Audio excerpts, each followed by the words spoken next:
आज ये बहुत और मोस्ट इंपॉर्टेंट न्यूमेरिकल करा रहा हूं। अगर आप ये क्वेश्चन समझ लेंगे ना तो जितने सर्किट वाले क्वेश्चंस आपको मिलेंगे एसी के, इसको इतना केयरफुली आप सुनिएगा। और ये एक्चुअली में एलसीआर सर्किट पर बेस्ड क्वेश्चन बताने वाला हूं। एलसीआर में तीनों एलिमेंट हैं, एल, सी और आर। तो अगर आपका एलसी हो, एलआर हो या आरसी हो, इससे आसानी से किया जा सकता है। क्वेश्चन हमारे पास है कुछ इस तरीके से, जरा मैं एक बार रीड कर देता हूं और एक्सप्लेन कर देता हूं। क्वेश्चन हमें कह रहा है इन द गिवन सर्किट, ये सर्किट गिवन है आपको, in the given circuit calculate the inductive reactance. देखिए हम सबसे पहले हमसे मांगा इंडक्टिव रिएक्टेंस, मतलब एक्सेल फाइंड करना एक तो, एंड कैपेसिटिव रिएक्टेंस, और हमसे मांगा एक्ससी। कैपेसिटिव रिएक्टेंस का हमारा क्या होता है फॉर्मूला, एक्ससी। और कह रहा what should be the frequency, ध्यान रखना किस फ्रीक्वेंसी के लिए टू रिएक्टेंस बिकम्स इक्वल। ये दोनों रिएक्टेंस जब इक्वल हो जाएंगे तो वो कौन सी फ्रीक्वेंसी होगी। तो ये कंडीशन याद करो, रेजोनेंस कंडीशन होती है, मैंने थ्योरी में पढ़ाई है। जिनको नहीं पता वो लोग याद कर लें। फॉर रेजोनेंस, ये जब भी बोले क्वेश्चन तो समझ लेना रेजोनेंस हो रहा है। For resonance XL is equal to XC। इससे जब फ्रीक्वेंसी निकाली जाती थी याद करो तो आती है 1/2π√LC।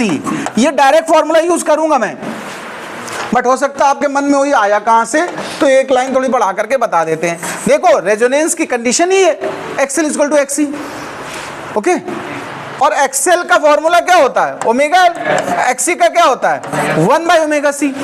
यहां से ओमेगा स्क्वायर देखो क्या निकल के आ गया 1/LC। ओमेगा क्या निकला 1/√LC। देखो और ध्यान रखना ओमेगा क्या होता है 2πf 1/√LC, और f इज इक्वल टू सीधा सीधा क्या बन गया 1/2π√LC। तो ये निकला यहां से फॉर्मूला रेजोनेंस के लिए। सफिक्स में r डाल दिया करते हैं हम लोग, रेजोनेंस फ्रीक्वेंसी, ठीक है। आप इसको अगर ऐसे फॉर्मूला लर्न कर लेंगे तो टाइम बचेगा। फिलहाल तो अभी पहली बात करते हैं, सबसे फर्स्ट पॉइंट, सबसे पहले नंबर पे हमसे क्वेश्चन डिमांड कर रहा है एक्सेल की। एक्सेल का फॉर्मूला क्या हुआ बताओ, अच्छा जरा देख करके तुम लोग वहां से, ओमेगा एल हुआ कि नहीं हुआ बताओ। अगर हमें ओमेगा पता हो, एल पता हो तो एक्सेल इजीली निकल आएगा।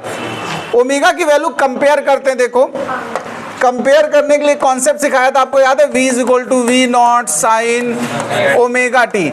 यहाँ ओमेगा की प्लेस पे 1000 है, तो देखिए XL is equal to omega L से अगर आप सॉल्व करेंगे तो ओमेगा हो गया 1000, और एल हमें क्वेश्चन में देखना जरा क्या गिवन है 50 मिली हेनरी। ध्यान रखना ये मिली है, स्मॉल एम कभी भी लिखा मिले तो मिली है, और मिली को हेनरी में कन्वर्ट करेंगे तो 10⁻³ से मल्टीप्लाई करेंगे, तो ये हो जाएगा 50 × 10⁻³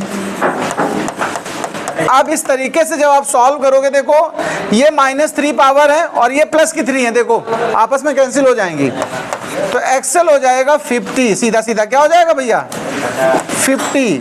और एक्सेल एक तरीके का क्या है रेजिस्टेंस, तो इसको हम ओम से लिखेंगे। एक्सेल निकाल चुके हो, अब एक्ससी निकालो इसी स्टाइल से।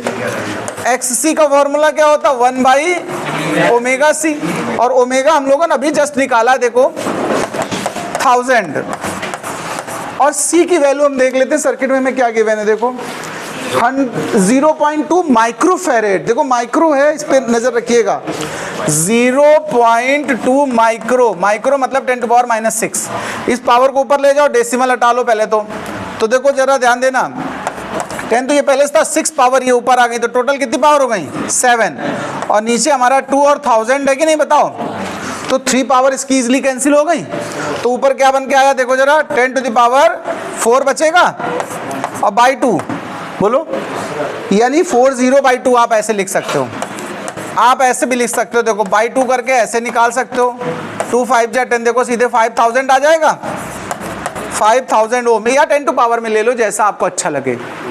फिलहाल हमारे पास देखो एक्सेल एक्सी निकल चुका है, अब हम इस फ्रीक्वेंसी की वैल्यू निकालने जा रहे हैं। तो F R is equal to 1/2π, pi को चाहे तो 22/7 रखें या 3.14, या अभी पाई के फॉर्म में निकालेंगे, बाद में वैल्यू रखेंगे। एल और सी की वैल्यू लाओ यहाँ पर। एल हमारा कितने मिली हेनरी था, देखो अभी पीछे यूज किया हम लोगों ने 50 मिली हेनरी, तो एल रख दो 50 मिली हेनरी है तो 10⁻³ और C हमारा 0.2 माइक्रोफेरेड है, तो 10⁻⁻6। इसको बस सॉल्व करना है आपको, बहुत ज़्यादा दिक्कत नहीं होगी। देखो रूट के अंदर देखते हैं जरा, 50 का मल्टीप्लाई करो 0.2 में तो कितना आ जाएगा, 5 2 जा, देखो डेसिमल हटा लो, 1 0 कैंसिल, 10 आ गया। और पावर में देखो -9 बन रहे कि नहीं बन रहे, एक पावर इसके साथ निपटारा कर दो, देखो जरा तो क्या बचेगा, 2 पाई रूट के अंदर 10⁻⁻8 बचा, और -8 का स्क्वायर रूट निकालना तो आपको आता ही होगा पावर में इजीली। इवन नंबर है तो जस्ट हाफ कर देते हैं, ये आ गया। अब आप इसको कैसे लिख सकते हो, देखो इसको ऊपर ले जाओ तो वही 4 0 ऊपर आ जाएंगे कि नहीं बताओ, बाई 2 पाई। आप ऐसे भी छोड़ सकते हैं हर्ट्ज में, यानी 5000 बाई पाई भी लिख सकते हो। या भाई जी डिवाइड करना आता हो तो बहुत अच्छी बात है, आपको शुभकामनाएं। डिवाइड कर दीजिए, नोट करके डिवाइड करके बताइए जरा आंसर। इसको आप अपना सिंप्लीफाई कर लीजिएगा, मैं अपने लिए आपके लिए छोड़ दे रहा हूँ इतना होमवर्क, और सिंप्लीफाई करके कमेंट में आंसर डालिएगा आप लोग। अभी हम यहाँ पर दे रहे हैं, क्वेश्चन कह रहा है कि इस कंडीशन के लिए कब, जब एक्सएल एक्सी के इक्वल हो, तो इंपीडेंस भी फाइंड करिए। क्या फाइंड करना मुझे, इंपीडेंस, लेकिन सिचुएशन समझ लेना, कब, व्हेन, हाँ, XL is equal to XC.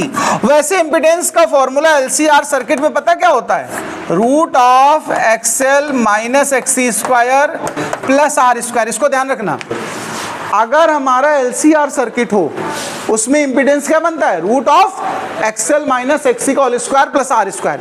ये जनरल फार्मूला, इसको लर्न कर लो, सभी सर्किट के लिए यहाँ पर आप बना सकते हो। कैसे, देखो अगर आप एलआर सर्किट के लिए सॉल्व करो तो सी वाली वैल्यू हटा दो, तो देखो XL square plus R square हो जाएगा सीधा फार्मूला।